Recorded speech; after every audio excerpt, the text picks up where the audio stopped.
Instrumentalunterricht statt.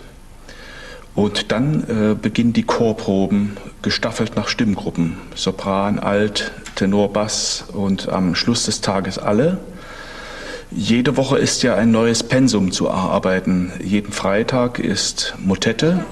Anfang des 18. Jahrhunderts wurden die Leipziger immer interessierter, was wohl am Sonntag für eine Hauptmusik kommen werde. Und sie haben dann die Generalprobe besucht. Daraus ist die heutige Motette am Sonnabend entstanden.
During Bach's early years at Leipzig, he wrote a cantata virtually every week.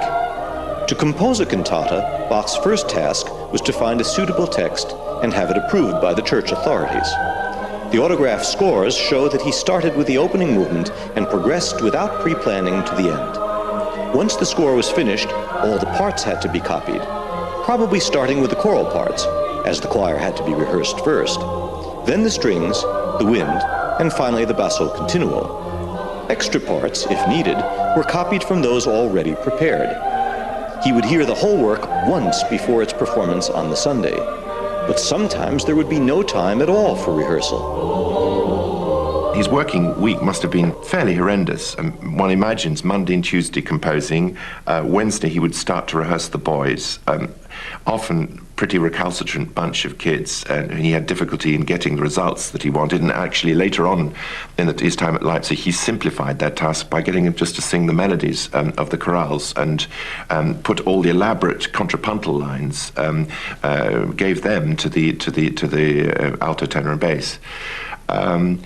Then on Thursday he would start presumably to rehearse the instrumentarium, the orchestra, who were in themselves a bit of a ragbab and bobtail of the music profession there. There were the trumpets that came from the town, there were the students from his own collegium, there were the other students in the Thomasschule, and from then he had, from that extremely rough piece of cloth, he had to construct the most wonderful suit of clothes.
In 6 years at Leipzig, Bach produced a staggering total of around 190 cantatas.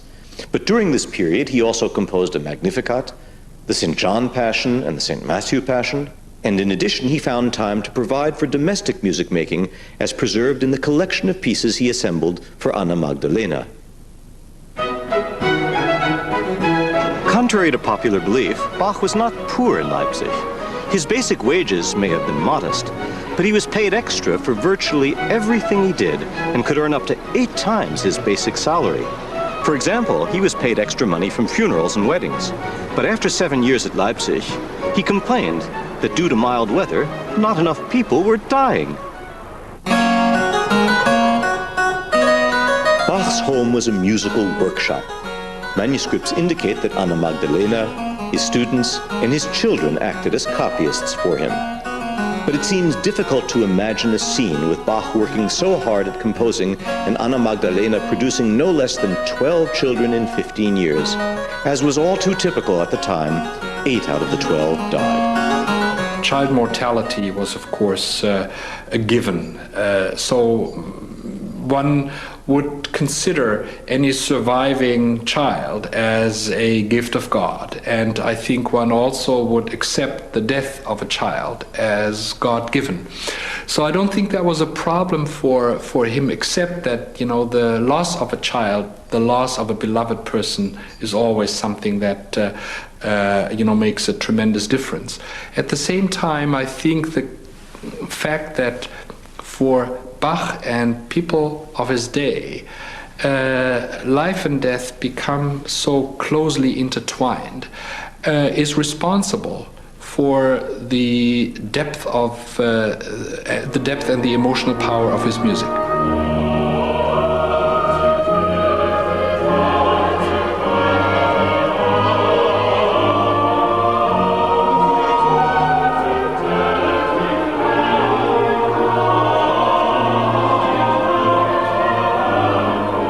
Despite Bach's dissatisfaction with his daily working life, his creative ambition was unstoppable.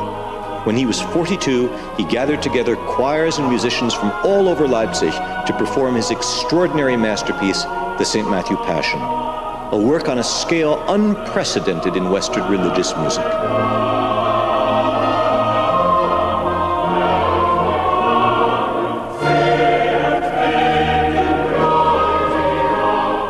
Oui, les Passions de Bach, un autre chapitre dans Saint Matthieu, une grande fresque d'une dimension jusqu'à ce moment-là pas souvent pratiquée. C'est-à-dire c'est une grande fresque avec des grands blocs d'événements qui sont très opposés les uns aux autres, c'est clair-obscur, c'est tout. C'est vraiment une œuvre baroque dans tout le sens, en profondeur. C'est presque un film, on pourrait dire, avec des close-up et des images plus générales.